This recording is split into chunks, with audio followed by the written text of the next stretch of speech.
Story के start में आजिन को देख रहे हैं जो बैठकर कुछ मिक्स कर रही है। मेड कहने लगती है आपके फियांसे को देखिए प्रिंस को कि वो किसी और लड़की के साथ है और आपको ये सब मिक्स करने के लिए भी बोल रहा है। आसपास के लोग बात कर रहे हैं मिंग जैन वापस आ गया है। अब वो पुरानी मेमोरीज को याद करने लगती है। मिंग जैन वहीं पर वापस आ गया और वो जोर से घोड़ा दौड़ा कर आ रहा है तो उसकी टक्कर आजिन से भी हो जाती है। आजिन जो बैठकर कुछ बना रही थी वो सामने ही मिंग जैन को देखती है और उसके हाथ में जो चीज है वो भी गिर जाती है। उसकी टक्कर घोड़े से होने लगती है क्योंकि घोड़ा बहुत तेजी से दौड़ता हुआ आ रहा था। अब वो गिरने ही लगती है कि वहीं पर मिंग जैन उसे बचा लेता है। आवाज सुन के प्रिंस भी कैरेज से नीचे आता है और बोलने लगता है अंकल आप यहाँ पर क्या कर रहे हैं, आप वापस आ गए। अब वो जैसे ही बात कर रहा है तो उसे देखकर वो डांटने लगता है तुम यहाँ पे क्या कर रहे हो, मुझे ये बताओ, जाओ यहाँ से। अब वो चला जाता है। सामने उसके सामने झुकने लगती है और जैसे ही जाने लगती है आजन मिंग जैन उसे कहता है इतनी जल्दी क्या है और ये हेयर पिन तुमने लगाई है। वो वहां पर ही देखती है प्लीज अपने आप को रिस्पेक्ट कीजिए। वो वहां पे बोलने लगते हैं क्यों, क्या हो गया, ऐसा लगता है कि तुम मुझे पहले नहीं जानती हो। जिन कहती है कि मैं अब आपके नेफ्यू की फियांसे हूँ। वो वहां पर ही देखकर बोलने लगता है घोड़े के साथ तुम्हारी टक्कर हुई, मेरी चीजें गिर गई, अब उनके पैसे कौन भरेगा, तुम्हें उसका नुकसान भरना पड़ेगा। वो बोलती है मैं भर दूंगी, कितने पैसे लगेंगे। वहां पर ही वो उसे जाने नहीं दे रहा है। मिंग जिन वहां पर कहने लगती है ये बिल्कुल भी ठीक नहीं है, मुझे यहाँ से चलना होगा और जो पैसे हैं वो मैं दे दूंगी किसी तरह से। वहीं पर कहने लगता है मिंग जैन कि ऐसी बात नहीं है, मुझे लगता है कि तुम्हें किसी और तरह से पैसे भरने होंगे। वो वहां पर बोलने लगती है क्या मतलब है और वहां से जाने लगती है। अब वो बैठ गई है अपने रूम में तो वहीं पर मेड पूछने लगती है आपको लगता है कि मिंग जैन पुरानी बातों को लेकर आपको दोबारा से बार बार तंग करेंगे। वो वहां पर बोलने लगती है मुझे अभी इस बारे में कुछ नहीं पता है। वहां पर ही मेड कह रही है अभी वो वापस आए हैं, उनका रिएक्शन तो कुछ ऐसा ही लग रहा था।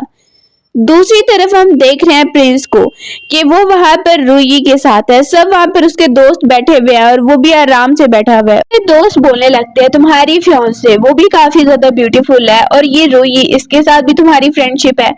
वहीं पर हम देखते हैं उसे एंटर होते हुए आजिन को। आजिन जैसे ही सामने देखते हैं प्रिंस को रूही के साथ तो वो उसके ऊपर कुछ गिरा देती है और आकर पैसे मांगने लगती है। सब उसका मजाक उड़ा रही हैं और रूही भी मजाक उड़ाने लगती है कि वहीं पर वो किसी और को एंटर होता देखते हैं। सामने ही मिंग जैन आ रहा है और सब उसे देख के हैरान हो जाते हैं। वो बोलता है अंकल आप यहाँ पर, आप जरूर इसे डांटने आए होंगे ना आजिन को। उसका अंकल उसे कहता है मैं तुम्हें यहाँ पर सबक सिखाने आया हूँ। वो वहीं पर हंटर लेकर उसे मारता है और कहता है अपनी फियांसे के सामने अपनी मिस्ट्रेस को लेकर तुम इसकी बेइज्जती कर रहे हो, और उसे वहां से भेज देता है। अब वो लेकर आता है और उसे बोल रहा है मैंने तुम्हें कहा था कि तुम मेरा साथ दो। फिर बोलने लगती है मैं आपका साथ क्यों दूं क्योंकि मेरा फियांसे है, अभी आपको ये सब बातें नहीं करनी चाहिए। वहीं पर मिंग जैन मानने को तैयार नहीं है और वो उसे कहने लगता है देखो मेरे पास बहुत ज्यादा पावर है और पी फैमिली का मुकाबला मैं अच्छे से कर सकता हूँ, तुम्हें किसी से भी डरने की कोई जरूरत नहीं है। मिंग जैन कहती है ऐसी कोई बात नहीं है।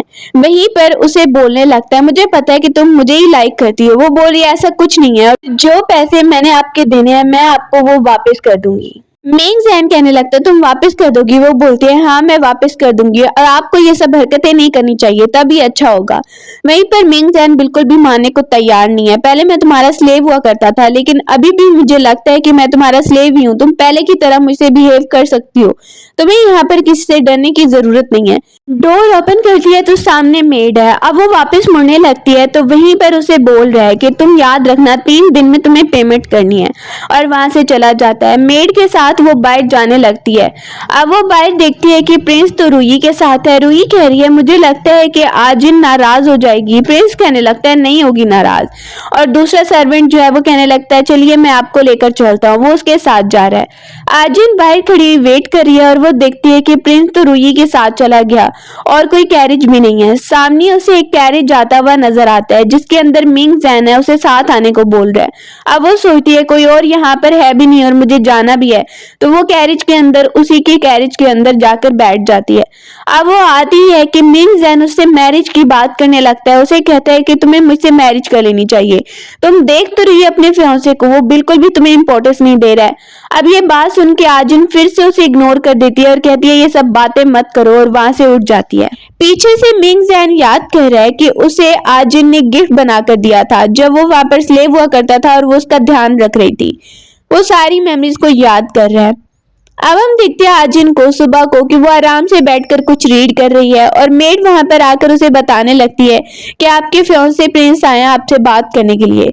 प्रिंस सामने ही बाहर खड़ा है, कहता है कल की बात से तुम नाराज हो गई होगी कि मैं रूही के साथ चला गया। बोलती है कोई बात नहीं।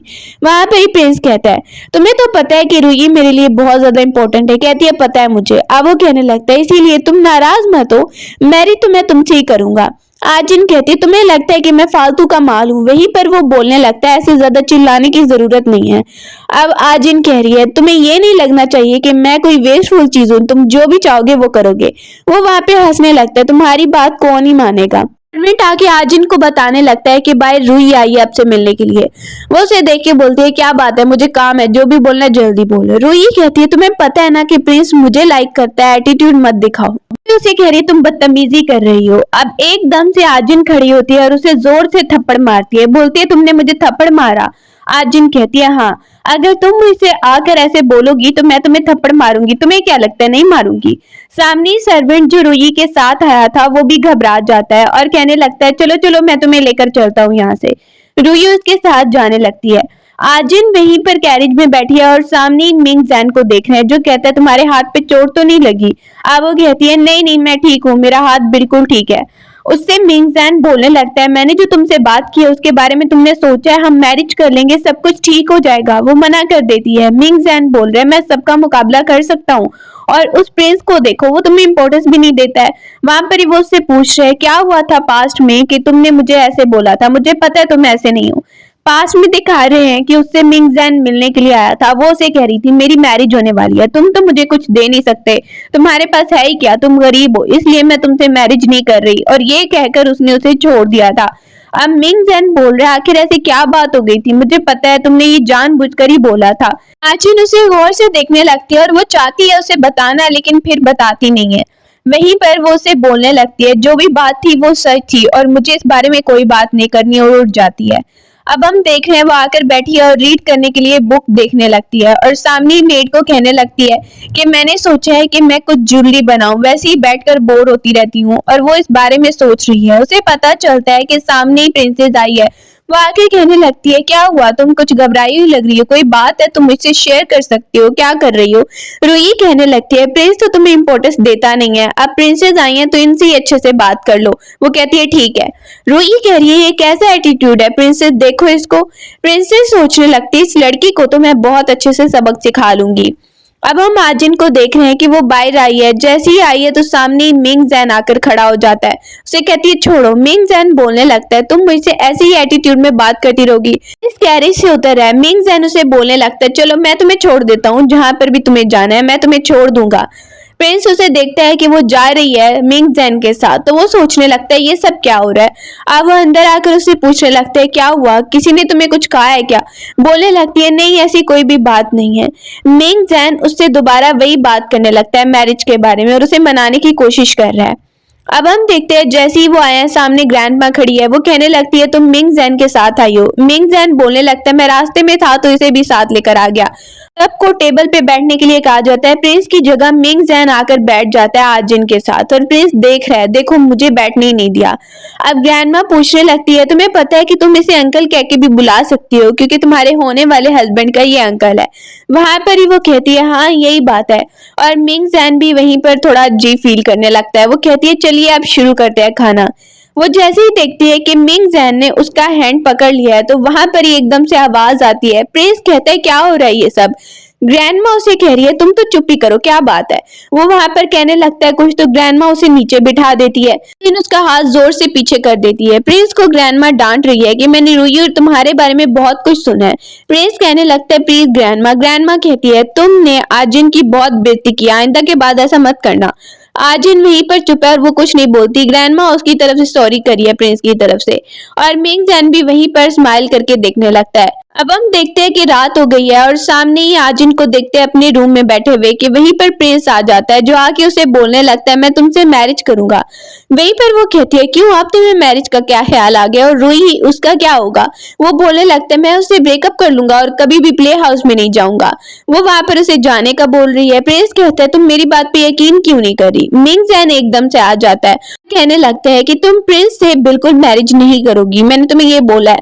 अब वो देखती है तुम यहाँ पर क्या कर रहे हो। मिंग जैन को बोलने लगती है। एकदम से ग्रैंडमा आ रही है तो वो उसे पीछे छुपा देती है और ग्रैंडमा को कह रही है हेलो ग्रैंडमा। ग्रैंडमा आकर उसे गिफ्ट दे रही है और वो कहती है किसी और को भेज देते, आप खुद आई हैं ग्रैंडमा। अब वो कहने लगती है आपको पता है कि प्रिंस कैसा बिहेव करता है मुझसे। ग्रैंडमा कहने लगती है मुझे पता है, लेकिन मैं ये चाहती हूँ तुम्हारी मैरिज जल्दी उससे हो जाए। जैन को सुन के अच्छा नहीं लग रहा है और ग्रैंडमा उसे कहती है मुझे पता है कि प्रिंस जो है ना वो प्ले हाउस में जाता रहता है, लेकिन वो जल्दी संभल जाएगा। वहीं पर उसे कह रही है मैं मैरिज नहीं करना चाहती। ग्रैंडमा उसे कह रही है मैं जानती हूँ कि तुम्हें बिल्कुल उसका बिहेवियर अच्छा नहीं लग रहा होगा, लेकिन तुम सोचना इस बारे में। कि जाने के बाद वो मिंग जैन को देखने आई है, जो कहने लगता है तुम्हें याद है उस दिन जब मैं वहां पर पानी के पास खड़ा हुआ था। वो पुरानी मेमोरीज को याद करने लगती है और वहीं पर वो बोलने लगता है तुम ऐसे बिहेव मत करो। मुझे लगता है कि तुम मुझे सच में लाइक करती हो, लेकिन जानबूझ के तुम बताना नहीं चाह रही हो। वहीं पर वो उसे इग्नोर कर रही है और मिंग जैन उसे कहता है कि मैं भी ऐसे हार नहीं मानने वाला हूँ, जो भी बात है मुझे बताओ। अब आजिन उसे पैसे दे देती है तो वो पैसे फाड़ देता है। आजिन कहने लगती है फाड़ने नहीं थे, मुझे वापस कर देने थे। बोलते हैं ये पैसे मुझे नहीं चाहिए। अब हम देखते हैं सुबह को वहीं पर प्रिंसेस आई है उसकी शॉप में और उसके लिए कुछ लेकर आई है और उससे बात करने लगती है मैंने सुना है कि मिंग चैन तुम्हें बहुत ज्यादा इंपॉर्टेंस देता है, क्या तुम मेरी उससे बात करवा सकती हो। अब वो कहने लगती है क्या बात करवाऊं। वो उसे कहती है तुम लाइक करने में उसे हेल्प करो। वहीं पर आजिन कहती है लेकिन अगर मैं ये बताऊं कि मिंग चैन किसी और को लाइक करता है तो फिर। सर्वेंट आता है प्रिंसेस को बताने के लिए ज्वेलरी तैयार है। जाने के बाद आजिन वहीं पर मिंग जैन को दिखती है, जो वहां पर उसके लिए पेस्ट्रीज लेकर आया है और बोलने लगता है कि ये मैं लेकर आया हूँ, तुम ये खाओगी। वो वहां पर उसे खोल के भी दिखाने लगता है और वो उसे थैंक यू बोल रही है। फिर बाद प्रिंसेस पेस्ट्रीज गिरी हुई देखती है, उन दोनों को आवाज आती है। अब बाहर आती है आजिन तो प्रिंसेस उसे डांट रही है पेस्ट्रीज मैंने तुम्हें गिफ्ट दी थी, तुमने मेरी पेस्ट्रीज गिरा दी है, तुम्हें पता है तुमने क्या किया है। आजिन उसे बताती है मैंने नहीं, मिंग जैन ने गिरवाई है। वहां पर ही वो चुप हो जाती है। उसके बाद उसे लेटर मिलता है और पता चलता है फ्लावर बैंक्वेट होने वाला है। सोच रही है इसमें तो मैं इस लड़की की बेइज्जती करवाऊंगी। फादर सामने ही खड़ा है और वो आजिन को बोलता है तुम्हें पता है ना अच्छे से तुम्हें बिहेव करना है। अब वो आके खड़ी हो गई है और कहती है आप अब क्या चाहते हैं। फादर कहने लगता है क्योंकि तुम्हारी मैरिज प्रिंस से होगी, कुछ भी गड़बड़ मत करना और अपने भाई के लिए पोजीशन बनाना। वो कह रहे आप तो बस यही चाहते हैं, लेकिन मेरी खुशी के बारे में आपने कभी नहीं सोचा। और आप क्या चाहते हैं, जो भी आप कहें वो मैं करती जाऊं। वहां पर ही उसका फादर उसे जोर जोर से डांटने लगता है। वो अपनी माँ को देखती है कैसा बिहेव कर रहे हैं ये। उसकी माँ उसे याद दिलाने लगती है याद करो कि कैसे हमने तुम्हें तैयार किया था। बचपन से ही वो से बस पढ़ाई पढ़ाई और ये सोच रहे थे कि बस ये अच्छी टैलेंटेड बन जाए, आगे जाकर पैलेस में इसकी मैरिज हो जाए तो उसकी फैमिली को भी फायदा होगा, तो फिर उसकी फैमिली को भी कोई मुश्किल नहीं होगी। वो पुरानी मेमोरीज को याद कर रही है। अब हम देखते हैं जैसे ही वो अपने रूम में है और वहां पर अपनी हेयर पिन उतार रही है, सारी चीजों को याद कर रही है और सामने उसे एक लेटर मिलता है, उसको भी पढ़ने लगती है। सुबह को वो एम्प्रेस से मिलने आई है। सामने उसे बताया जा रहा है कि थोड़ी देर तुम्हें वेट करना होगा, यहाँ पर वेट करो बैठ के। एम्प्रेस वहीं पर खड़ी है और कहती है वो लड़की मुझसे क्यों मिलने आई है। जैसे ही वो पीछे मुड़ती है तो मेड उसे बता रही है कि वो बाहरी वेट कर रही है आपके मिलने का। वहीं पर प्रिंसेस आ जाती है, आके कहती है आंटी आपको पता है कि उस लड़की ने मेरी इतनी बेइज्जती की है, मेरी दी पेस्ट्रीज गिरा दी है। वो कहती है ऐसा किया उसने। अब वो बोल रही है मेड को कि उस लड़की को घंटों तक सजा मिलेगी, वो वहीं पर बैठेगी। आंटी उसका साथ देती है प्रिंसेस का और उसकी बात पे बिलीव करके घंटों तक उसे सजा देने का बोल देती है। मेड को कहती है जाकर उसे बता दो। अब जैसे ही वो वहां पर बैठी हुई है और मेड बाहर आकर बता रही है कि तुम्हें 2 घंटे यहाँ पर और वेट करना होगा और तभी तुम एम्प्रेस से मिल पाओगी। लेकिन वहीं पर मिंग जैन आ जाता है और आके कहता है एम्प्रेस को बता देना कि मैं इसे लेकर जा रहा हूँ। वो उसे लेकर आ जाता है और वहां पर देखकर उसे काफी बुरा लग रहा है। लेकिन बोलने लगती है तुम्हें ये सब करने की बिल्कुल भी जरूरत नहीं है, मैं खुद ही चोट पे मेडिसिन लगा लूंगी। लेकिन मिंग जैन कहने लगता है देखो मैं मेडिसिन लगा देता हूँ, और फिर खड़ा होके कहता है मैं इस बात का बदला भी लूंगा, मैं जाकर एम्प्रेस से बात करता हूँ। एम्प्रेस को ये बात पता चली है कि मिंग जैन उसे लेकर चला गया तो उसे गुस्सा आने लगता है, मेरी परमिशन के बगैर वो लेकर चला गया। सामने उसके साथ खड़ी हुई है प्रिंसेस।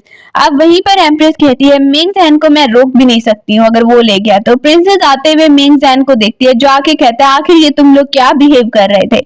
अब उसे आता देख एम्प्रेस कहती है तुम उसे ले गए। बोलने लगता है मुझे उम्मीद है कि आइंदा के बाद आप उसके साथ कुछ भी ऐसा नहीं करेंगी जो कि गलत हो। आपको पता है कि ये बिल्कुल ठीक नहीं है। उसके सामने एम्प्रेस भी नहीं बोल पाती और प्रिंसेस कह रही है आपने ये क्या किया, आप उसके सामने कुछ नहीं बोली। एम्प्रेस कहती है मैं भी उसके सामने कुछ नहीं बोल सकती हूँ, इसकी पावर बहुत ज्यादा है। ये सुनकर प्रिंसेस को काफी गुस्सा आने लगता है। आजिन को दिखते है कि वो आराम से बैठी हुई है वहां पर, सामने ही मिंग जैन को आता दिखती है जो आकर उसे देखकर बोलने लगता है मैंने तुम्हारी जगह बदला ले लिया है, अब तुम्हारे साथ कोई भी ऐसा बिहेव नहीं करेगा, अगर किसी ने किया तो मुझे बताना। सामने मेड कहती है आपका फेस इतना रेड क्यों हो रहा है, मुझे तो लगता है कि आप बहुत खुश लग रही हैं, इतने टाइम बाद आपको ऐसे खुश देखा है। अब वहीं पर कहती है आजिन अच्छा ये बात है क्या। इसके बाद उन सबको मिलके जाना है। सामने ही सब लोगों को बुलाया गया है, सब लोग वहां पर बैठने लगते हैं और वो अपने फियांसे प्रिंस के साथ बैठ गई है और सामने मिंग जैन बैठा हुआ है। दूसरी तरफ प्रिंसेस को भी देखते हैं कि वो भी आराम से वहां पर ड्रिंक कर रही है, पी रही है टी को। इसको देखकर आसपास के लोग बात करने लगते हैं प्रिंस और रूही के बारे में हमने कुछ सुना था, प्रिंसेस भी उसका साथ दे रही है। रूही सबके सामने आकर अपनी प्रेगनेंसी की अनाउंसमेंट करने लगती है और प्रिंस से मैरिज करने का बोल रही है। प्रिंस भी वहां पर चुप हो जाता है। एम्प्रेस कह रही है ये सब क्या चल रहा है, बोलती है देखिए मैं सच बोल रही हूँ। पास के सब लोग बात करने लगते हैं प्रिंस और रूही के बारे में हमने सुना था बहुत कुछ, लेकिन आज तो साबित भी हो गया और उसकी मैरिज तो आजिन से होने वाली थी, अब क्या होगा।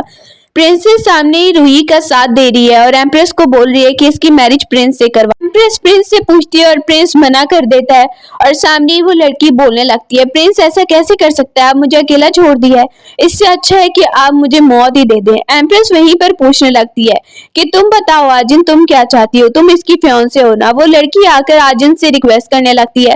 सब लोग देख रहे हैं कि अब पता नहीं क्या होगा। आजिन सामने आके कहती है मुझे कोई भी एतराज नहीं है, इससे मैरिज करवा दी जाए प्रिंस की, लेकिन मेरी एक शर्त है कि मेरी और प्रिंस की एंगेजमेंट को तोड़ दिया जाए, तभी इन दोनों की मैरिज हो पाएगी। वहां पर वो रिक्वेस्ट कर रहा है प्रिंस ऐसा मत कीजिए और मिंग जैन वहां पर कहने लगता है इनकी मैरिज जब नहीं होगी इनकी एंगेजमेंट तोड़नी पड़ेगी। उनकी एंगेजमेंट टूट जाती है।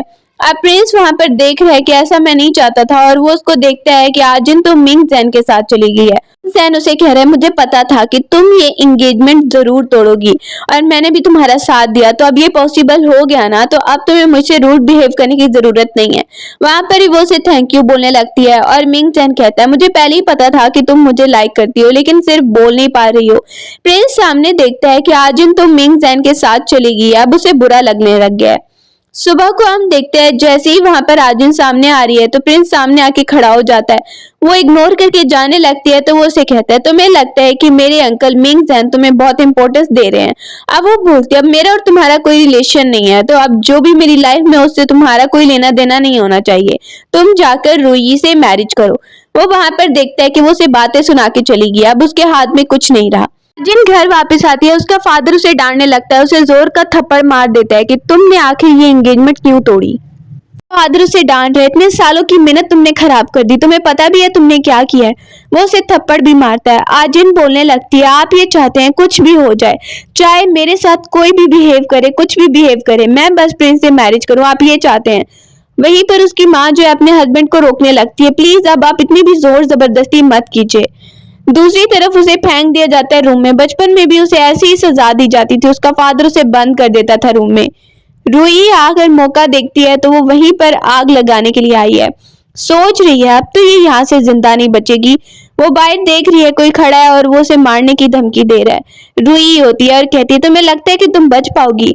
आग लगा देती है और हर जगह आग जलने लगती है। वहां से रूही चली गई है। अब ये बात पता चलती है मिंग जैन को, वो आगे उसे बचाने के लिए जा रहा है लेकिन उसे सर्वेंट नहीं जाने देते हैं। बहुत रात गुजर गई है, सर्वेंट कहते हैं हमें मिस का बस ये हेयर पिन मिला और कुछ नहीं मिला। वो देखता है तो उसे याद आने लगता है कि आजिन ने ये हेयर पिन लगा रखा था। एकदम से आजिन सामने आती है और ये देखकर मिंग जैन बहुत ज्यादा हैप्पी हो जाता है। मुझे यकीन नहीं आ रहा, मैं बहुत ही ज्यादा डर गया था। आजिन बताती है मैं बिल्कुल ठीक हूँ। मिंग जैन कहने लगता है तुम कहाँ पर गायब हो गई थी, मैं तो बहुत डर गया था। कोर्ट में केस लगाया जाता है और पूछा जा रहा है कि तुमने आग लगाई थी। वहां पर ही वो कहती है किसी के पास कोई सबूत है, मुझ पर ऐसे ही इल्जाम लगाया जा रहा है। आजिन कहती है अच्छा इल्जाम लगाया जा रहा है तुम पर। आजिन को जिंदा देख के वो हैरान है और वो बोलती है तुम हैरान हो गई, तुम्हें तो लगा था कि मैं मर गई होंगी, जिंदा देख के तुम्हें हैरानगी हो रही है। वहीं पर रूही को पकड़ा जा रहा है तो वो कहती है मुझसे ये सब प्रिंसेस ने करवाया था। प्रिंसेस को बुलाया जाता है तो वो अपनी आंटी को लेकर आ जाती है और उसे कहती है मुझ पे इल्जाम लगाया जा रहा है। उसे हेयर पिन दिखाई जा रही है। उसकी आंटी भी सोच में पड़ जाती है, कहती है आंटी ये मुझ पे इल्जाम लगा रहे हैं। आंटी को पता है जरूर इसने ही करवाया होगा, लेकिन अब मैं क्या बोलूं सबके सामने। वहीं पर मिंग जैन कहने लगता है सबूत आपके हाथ में है, अभी भी आप यहाँ पर कुछ बात नहीं करेंगी।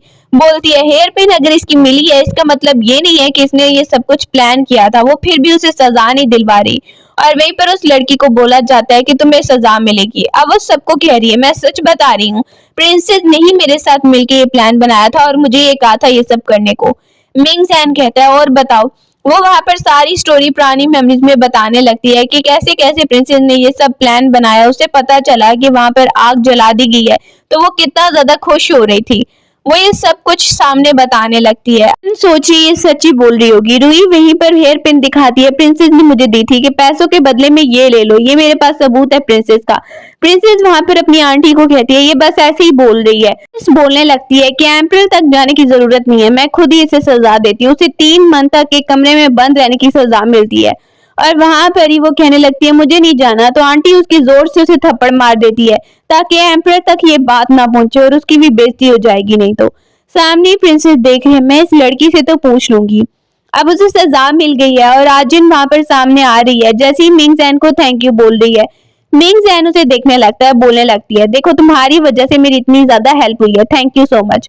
वो उसे कहता है कोई बात नहीं, मैं तो हमेशा से ही तुम्हारी हेल्प करना चाहता हूँ। अब हम देखते हैं जैसे वो आराम से बैठ गई है, घर वापस आ चुकी है, उसकी माँ कहती है तुम अब दोबारा से प्रिंस की तरफ नहीं जाना चाहती हो, ये तुम्हारा आखिरी फैसला है। वो कहती है हाँ माँ प्लीज अब आप ये बात करना बंद कर दीजिए, मैं अपनी शॉप करूंगी, अपना कारोबार बनाऊंगी और खुद पैसे कमाऊंगी। उसकी माँ उसका साथ दे रही है, ठीक है इस बार मैं तुम्हारे साथ हूँ, तुम ठीक बोल रही हो। मिंग जैन वहीं पर उसे देखने आता है तो वो आराम से बैठकर ज्वेलरी डिजाइनिंग कर रही है और कहती है देखो मैंने कुछ डिजाइन बनाया है। मिंग जैन को दिखाने लगती है मैं अपनी ज्वेलरी शॉप खोलना चाहती हूँ। वो उसकी पूरी तरह हेल्प करना चाहता है। कहती है सच में ये डिजाइन बहुत अच्छा है, ठीक है तो मैं अपनी ज्वेलरी शॉप खोलूंगी और इंडिपेंडेंट बनूंगी, किसी पर डिपेंडेंट नहीं होंगी। वो उसे सारा आइडिया बता रही है। इसके बाद वो अपनी शॉप ओपन कर लेती है और वहां पर ज्वेलरी डिजाइन जो भी उसने बनाया न्यू ज्वेलरी लेकर आ रही है और काफी ज्यादा हैप्पी लग रही है। काफी ज्यादा उसे ऑर्डर भी आ जाते हैं और वो खुश लग रही है कि हमारी दुकान अच्छे से चल रही है। कहता है मैं इस लड़की के साथ आया हूँ। वो कहती है क्या शॉपिंग करनी है क्या? बोलता है हाँ इसे ज्वेलरी दिलवानी है इसीलिए मैं इसे साथ लेकर आया हूँ। और वहीं पर ज्वेलरी देखने लगता है। उसे कहते हैं तुम जेलिस तो नहीं हो रही? बोलती है नहीं मैं तो बिल्कुल भी जेलिस नहीं हो रही। अच्छा है तुम अपना फेस मिरर में देख लो। प्रिंस कहने लगता है क्या बात कर रही हो तुम? वहीं पर वो कहती है मैं यही बात कर रही हूँ कि तुम्हें जो शॉपिंग करनी है वो करो। उसके मुंह पे वहां पर पानी भी फेंक देती है, अपना मुंह धो लो फिर बात करना। सामने ही मेड आकर बताने लगती है आपको पता है कि जो ज्वेलरी डिजाइनर थे वो लोग पता नहीं एकदम से चले गए और कह रहे हैं हमें आपके लिए काम नहीं करना। प्रिंस वहीं पर हंसने लगता है। मेड बता रही है अब क्या होगा, ज्वेलरी कौन बनाएगा? वो प्रिंस को हंसता हुआ देखते हैं, बोलने लगता है देखो अगर तुम मेरी बात मानती हो तो मैं तुम्हारी हेल्प कर सकता हूँ अगर तुम मुझसे अच्छा बिहेव करो। वो उसे कहती है क्यों, तुम मेरी हेल्प सच में कर सकते हो? वो उसके मुंह पे फिर से पानी फेंक देती है और कहने लगती है ये इंक भी फेंकूंगी और उसे वहां से निकाल देती है। अब मेड को कहने लगती है कोई बात नहीं, पहले तो हमें डिजाइनर को ढूंढना होगा, किसी और से जाके बात करते हैं। वो वहां पर मिंग जैन को बिल्कुल भी बताना नहीं चाह रही होती और मेड कहती है चलिए फिर चलते हैं। सोच रही है कि आखिर किसके पास जाऊं तो मिंग जैन वहां पर आ जाता है और कहता है तुम अपनी प्रॉब्लम मुझसे शेयर नहीं करना चाहती। कहती है हर बात पे तंग नहीं करना चाहती, लेकिन मिंग जैन कहता है मैं तंग होने के लिए तैयार हूँ और मैं तुम्हारी हेल्प करूंगा। वो उसे बताता है कुछ लोगों के बारे में कि इनसे जाकर बात करो, ये लोग तुम्हारी जरूर हेल्प करेंगे। वहीं पर हम देखते हैं आज इनको वो एक घर में आई है जहां पर उसे पता चला है कि यहाँ पर एक डिजाइनर रहता है। सामने एक औरत है, वो कहती है कौन है? बाहरी देखती है कि ये कौन हमसे मिलने के लिए आया है। वो उन्हें कहती है परमिशन है तो मैं अंदर आ जाऊं। जैसे ही वो अंदर आती है तो मेड देखने लगती है इस आदमी को क्या हुआ है, इस आदमी के बारे में आप बात करी थी। अब वो दोनों खड़े होकर गौर से उसे देख रही हैं। अंकल जैंग आराम से सो रहा है। जैसे ही उसे मिलने आते हैं तो वो मना कर देता है मिलने से। अब वहीं पर मेड परेशान है, कहती है तुम परेशान मत हो। सामने जो आंटी उस घर में है वो उससे पूछने लगती है आखिर अंकल जैंग अब ज्वेलरी बनाने का काम क्यों नहीं करते। वो कहती है वो नहीं बनाएगा ज्वेलरी, लेकिन जैसे ही उसे पैसे मिलते हैं वो पूछने लगती है बताओ क्या पूछना है। तो वहीं पर उसे बताया जाता है और वो कहती है क्योंकि अंकल जैंग जब ज्वेलरी बना रहे थे उनका ग्रैंडसन किडनैप हो गया था और तब से उनकी ज़हनी हालत ऐसे ही है और वो बिल्कुल काम नहीं करते हैं। अब वो कहती है अच्छा ये बात है। वो आंटी बताने लगती है वो उससे बहुत ही प्यार करते थे। अब आजिन आ जाती है मिंग जैन से हेल्प लेने के लिए। वो सामने ही देखता है और कहने लगता है क्या हुआ, मेरी हेल्प चाहिए, मैंने तुम्हें कहा था जब भी चाहिए आ जाना। वो उसे लेटर दिखाने लगती है और उसे कहती है मुझे किसी को ढूंढना है। अब वो कहता है अच्छा ठीक है कोई बात नहीं, मैं तुम्हारी हेल्प जरूर करूंगा। वो उसे थैंक यू बोल रही है। अंकल जैंग का ग्रैंडसन मिल गया और अगले ही दिन वो उससे मिलने के लिए आते हैं। सामने ही दिखाया जाता है उसके ग्रैंडसन को। अंकल जैंग को पता चलता है कि उसका ग्रैंडसन मिल गया है तो वो बहुत ज्यादा खुश हो जाता है और खुशी से बाहर की तरफ आने लगता है। अब वो काफी रोने लग गया है और आजिन को थैंक यू भी बोल रहा है। उसका ग्रैंडसन बिल्कुल ठीक है। आजिन कहती है थैंक यू की बिल्कुल जरूरत नहीं है और आपको मेरे साथ चलना होगा, मेरी ज्वेलरी शॉप में हेल्प करनी होगी। वो अंकल कहने लगता है ये तो कोई बात ही नहीं है, मैं तुम्हारी जरूर हेल्प करूंगा। अब वो उसकी शॉप में काम करने के लिए आ जाता है और कहता है कि ये डिजाइन तो बहुत अच्छा है, मैंने आज तक इतना अच्छा डिजाइन नहीं देखा। अब आजिन उस अंकल को काम पे रख लेती है और ज्वेलरी बनाने के लिए उसकी हेल्प लेने लगती है। कहती है मैं शॉप पे चेक करने आऊंगी लेकिन शॉप का काम आप ही संभालिएगा। सामने मेड भी खुश हो गई है और वो ऐसे पार्टनरशिप पे काम करने लगते हैं। वो थकी हुई है तो उसे नहीं पता वहां पर मिंग जैन आया है। वो कह रही है मेरे कंधे दबाओ। पुरानी मेमोरीज को मिंग जैन याद कर रहा है जो उसने बोला था। आके कहने लगता है मैंने तुम्हारी हेल्प किया, बदले में तुम्हें भी मुझे कुछ देना होगा। एकदम से एक गार्ड आता है और बता रहे हैं कि एम्परर तो मर गए हैं और उनकी जगह पे न्यू एम्परर बिठाए गए हैं। वो कोई और नहीं बल्कि एम्प्रेस का बेटा है। वो अभी छोटा ही है लेकिन अपने फादर की जगह पे उसे अपॉइंट कर दिया जाता है। सबको इंपीरियल ऑर्डर सुनाया जा रहा है कि एम्परर मरते हुए अपने बेटे को अपनी सीट पे बिठा के गया है। मिनिस्टर बाहर आ रहे हैं और जैसे ही मिंग जैन को उसका फादर दिखता है जाते हुए तो वो उसे बुलाता है। मिंग जैन कहता है आपको याद नहीं है कि आपने पहले मुझे क्या कहा था कि मैंने गड़बड़ की है, सारा कुछ जो भी फैमिली में पैसे चोरी हुए थे वो सब कुछ मैंने किया था, अब आपको मुझसे क्या लेना देना। उसका फादर कहता है कुछ भी हो जाए हो तो तुम मेरे बेटे ही ना। उसके जाने के बाद सोच रहे हैं कि अब तो इसके पास काफी ज्यादा पावर आ गई है, मुझे लगता है कि अब मुझे इससे अच्छे से बात करनी होगी, आहिस्ता आहिस्ता ये समझ ही जाएगा। गार्ड बाहर खड़ा है और आजिन वहीं पर मिंग जैन से मिलने के लिए आती है। मिंग जैन बाहर की तरफ आ रहा है तो वो उससे पूछते हैं क्या हुआ, तुम कुछ परेशान लग रहे हो, कुछ हुआ है क्या। मिंग जैन कहने लगता है नहीं कुछ नहीं हुआ, मैं बिल्कुल ठीक हूँ। वो वहां पर ही उसे कहती है कुछ भी हो तो मुझे बताना। वो उसे एक जगह पे साथ लेकर जाना चाहता है। वो अपनी माँ की कब्र पे उसे लेकर आता है, अपनी माँ को याद कर रहा है और कहने लगता है माँ देखिए ये वो लड़की है जिससे मैं मैरिज करना चाहता हूँ, मुझे पता है मेरी चॉइस बहुत अच्छी है और आप भी मेरा साथ देंगी। सामने अपनी माँ से बात कर रहा है। अब आजिन देखती है कि अपनी माँ के बारे में ये काफी दुखी है और वो सारी पुरानी मेमोरीज को भी याद करके बताने लगता है। इसके बाद वो अपनी माँ का पेंडेंट उसे दिखाता है और कहने लगता है ये मेरी माँ ने मुझे दिया था और अब मैं ये तुम्हें गिफ्ट देना चाहता हूँ, लेकिन अभी भी आजिन एक्सेप्ट नहीं कर पा रही है। अब वो अपनी फादर की मेमोरीज को याद करिए। उसका फादर कह रहा था कि वो जो भी पैसे चोरी हुए थे ना वो मैंने चुराए थे और उसकी वजह से वो लड़का जेल में गया था। उसके फादर ने उसे धोखेबाज कहा मेरी वजह से, और अगर अब मिंग जैन को पता चलेगा कि मैं वो हूँ तो वो एक दुश्मन की बेटी से शादी थोड़ा ही करेगा। ये सारी मेमोरीज याद करके आजिन उसे इनकार कर रही है। मिंग जैन कहता है अभी भी तुम मुझे इनकार कर रही हो, कोई तो बात जरूर है जो तुम छुपा रही हो। लेकिन आजिन कहती है कोई बात नहीं है, मैं तुमसे मैरिज नहीं कर सकती। मिंग जैन उसे काफी पूछने की कोशिश करता है और वो उसे रिजेक्ट कर देती है। अब आजिन खुद भी बहुत ज्यादा सैड हो गई है और वापस आकर वो काफी ज्यादा सैड होकर काम कर रही है। दूसरी तरफ हम देखते हैं जैसे ही सुबह हुई है और आजिन जो अपने रूम में थी उसे ऐसा लगता है जैसे उसे चक्कर आ रहे हैं। मेड आकर उसे उठाने लगती है और वो कहती है क्या हुआ यहाँ पर। मेड कहती है मुझे लगता है ना कुछ गड़बड़ होने वाली है, हमें जल्दी यहाँ से निकलना होगा। अब वो दरवाजे की तरफ जाने लगती है तो दरवाजा भी बंद है।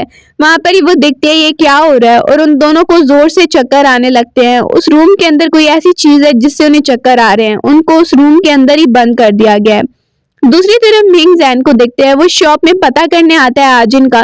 तो अंकल जैंग बताने लगता है कि 3 दिन हो गए हैं वो आई नहीं है, पता नहीं क्या हुआ, शॉप को देखने ही नहीं आई। अब उसे शक हो गया, वो उसके घर तक आ जाता है और दरवाजा खटखटाने लगता है और सामने एक आंटी निकलती है जो कहती है वो तुमसे मिलना ही नहीं चाहती। अब वो सोच रहा है ऐसा क्या, बोलने लगती है हाँ वो तुमसे नहीं मिलना चाहती, वापस चले जाओ। पुरानी मेमोरीज को याद करने लगता है मिंग जैन। वो इसी वक्त इस घर के सामने आया था और उस वक्त भी उसे रिजेक्ट कर दिया गया, अभी भी यही हो रहा है। तो वो काफी ज्यादा सैड होकर ड्रिंक करने लगता है और पुरानी मेमोरीज को याद करने लगता है कि पहले भी आर्जिन ने उसे ऐसे ही रिजेक्ट किया और इस बार भी उसके साथ यही हो रहा है। वहीं पर प्रिंसेस मौका देख के आ जाती है और उसे एक और ड्रिंक डाल के देने लगती है। उसे कहती है तुम्हें नहीं पता होगा लेकिन चलो मैं ही तुम्हें बता देती हूँ कि आजिन की मैरिज होने वाली है जल्दी, हो तुम्हें अभी इसी बात का पता ही नहीं है। दूसरी तरफ आजिन तैयार होकर बैठी हुई है, मेड उसे तैयार कर रही है और उसके पास जो वाइन लाई गई है वो उसे दी जा रही है। अब आजिन वहीं पर वो कप तो पकड़ लेती है लेकिन उसके अंदर जो वाइन है वो पीती नहीं है और धोखे से उस वाइन को नीचे गिरा देती है। पीती नहीं है, उसे पता है जरूर इसके अंदर कुछ गड़बड़ हो सकती है। अब मेड उसे कह रही है कि चलिए अब आपकी तैयारी हो गई है, चलते हैं। वो वेल उसे करवा देती है और वहां से लेकर जा रही है, लेकिन जैसे ही उसको होश आता है तो वो बंधी हुई है और अपने आप को रूम में देख रही है। उसने वाइन तो पी नहीं थी इसलिए वो पूरी तरह होश में है। सामने जिस लड़के से उसकी मैरिज करवाई जा रही है वो लड़का काफी ड्रिंक करके आता है और वो बिल्कुल भी अच्छा नहीं है, अजीब अजीब हरकतें कर रहा है। सामने आजिन उसे आता देखती है तो वो देखती है ये मुझ पे अटैक करने ही वाला है, तो वो उसको पीछे धक्का दे रही है, पीछे हो जाओ। लेकिन वो कहता है तुम्हें कौन ही अब बचाने आएगा, मैं ही तुम्हारा हस्बैंड हूँ। एकदम से वहीं पर मिंग जैन एंटर हो जाता है उसे बचाने के लिए और वो उस लड़के को तलवार मारने लगता है। कहता है तुम्हें पता है कि एम्परर तुम्हें बिल्कुल नहीं छोड़ेगा अगर तुमने मुझे मार दिया। मिंग जैन कहता है वो तो बात की देखी जाएगी, लेकिन अभी तो मुझे तुम्हें सबक सिखाना ही होगा। वो उसे मारता तो नहीं है लेकिन बेहोश कर देता है और वहीं से आजिन को लेके आ जाता है। उसे कहता है आखिर ऐसी क्या मजबूरी थी कि तुम ये मैरिज कर रही थी। आजिन ने मेड को भेजा था ताकि वो मिंग जैन को बुलाए, इसलिए मिंग जैन उसे कह रहा है शुक्र है तुमने टाइम पे मेड को भेज दिया। वो वहां पर काफी ज्यादा खुश हो रही है, बताता है मुझे अभी एम्परर की तरफ जाना है, मैं वापस आ जाऊंगा। कहने लगती है कि मैरिज से तुम आजिन को लेकर चले गए, तुम्हें पता है ना कि ये तुमने एक क्राइम की है, मैरिज हमने तय करवाई थी। वहां पर ये डांटने लगती है और कहती है पकड़ो इसको, इसने बहुत बड़ा क्राइम किया है। सारे वहां पर आ जाते हैं उसे पकड़ने के लिए, लेकिन वो कहता है मेरे पास सबूत है, पहले ये देख लीजिए कि हो क्या रहा था।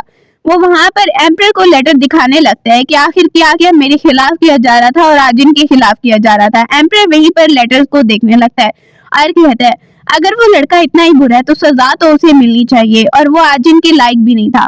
उस तरफ आजिन का फादर कह रहा है कि तुमने आखिर ये क्या कर दिया, दूसरी बार तुम्हारी मैरिज में गड़बड़ हो रही है। अब तो सारे कह रहे हैं कि तुम हो ही मनहूस, तुम्हारे बारे में ये बातें हो रही हैं। उसकी माँ भी काफी ज्यादा परेशान हो जाती है और वो इस बार कहती है मेरी बेटी को मत डांटो। आजिन कहती है माँ परेशान मत हुई है। अब वो अपने हस्बैंड को कहती है आइंदा के बाद मेरी बेटी का फैसला तुम नहीं करोगे बल्कि मैं करूंगी, इसके साथ जो भी होगा मैरिज का फैसला मैं करूंगी। अब वो इस बार अपनी बेटी के लिए स्टैंड लेने लगती है। आजिन को देखते हैं वो वहां पर बैठी है, मेड कहती है शुक्र है आपने टाइम पे मुझे भेज दिया था। उसने मेड को भेजा था कि तुम्हें टाइम पे जाकर मिंग जैन को सब कुछ बताना है।